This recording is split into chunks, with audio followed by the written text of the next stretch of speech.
ഒരു വേദനയുടെ ഒരു കാര്യം പറയട്ടെ. ഒരു മതസംഘടനക്ക് പത്രത്തിന്റെ ആവശ്യം ഇല്ല.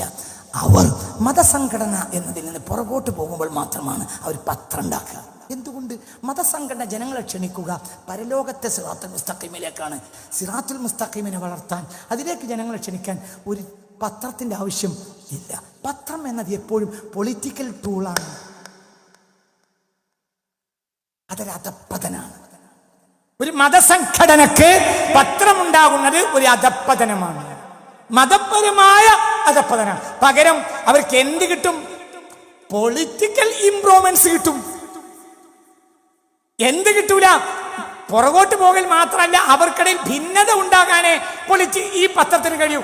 ഒരിക്കലും ലോക ചരിത്രത്തിൽ എന്ന് മാത്രമല്ല, പത്രങ്ങൾ ഗീബത്തും നമീമത്തുമാണെന്ന് പറയുന്നതായിരുന്നു സൂക്ഷ്മശാലികളായ ഉലമാക്കൾ. ഒരു മതസംഘടന, ഒരു പണ്ഡിത സംഘടന പാണ്ഡിത്യ ഉത്തരവാദിത്ത നിർവഹണത്തിൽ നിന്ന് ഒരു സാമുദായിക പാർട്ടിയായി തരം താഴാൻ തയ്യാറെടുക്കുമ്പോൾ മാത്രമേ അവരൊരു പത്രവുമായി മുന്നോട്ട് പോകൂ എന്നാണ് ഒരു ഗവേഷണ വിദ്യാർത്ഥി എന്ന നിലയിൽ എൻ്റെ വീക്ഷണം. എന്നെ ദയവായി പറയാൻ അനുവദിക്കൂ. എന്തുകൊണ്ട് ഒരു പത്രത്തിന്റെ ആവശ്യം ഒരിക്കലും ഒരു റിലീജിയസ് ഗ്രൂപ്പിന് ഇല്ല. കാരണം അവർ ജനങ്ങളെ ക്ഷണിക്കുന്നത് സിറാത്തല്ലദീന. പത്രം വായിച്ചാൽ എന്ത്, പത്രം വായിച്ചില്ലെങ്കിൽ എന്ത്, ആവശ്യമില്ല. ഒക്കെ വേണോ വേണ്ടതല്ല. ഞാൻ പൊളിറ്റിക്കൽ പാർട്ടി സാമുദായിക പാർട്ടിയായി അതപ്പതിക്കുമ്പോഴാണ് അങ്ങനെയൊക്കെ വരിക. രാഷ്ട്രീയത്തിലേക്ക് ചേർന്ന കഥ കഴിഞ്ഞു. ആട് കൂടി എന്റെ അടയാളം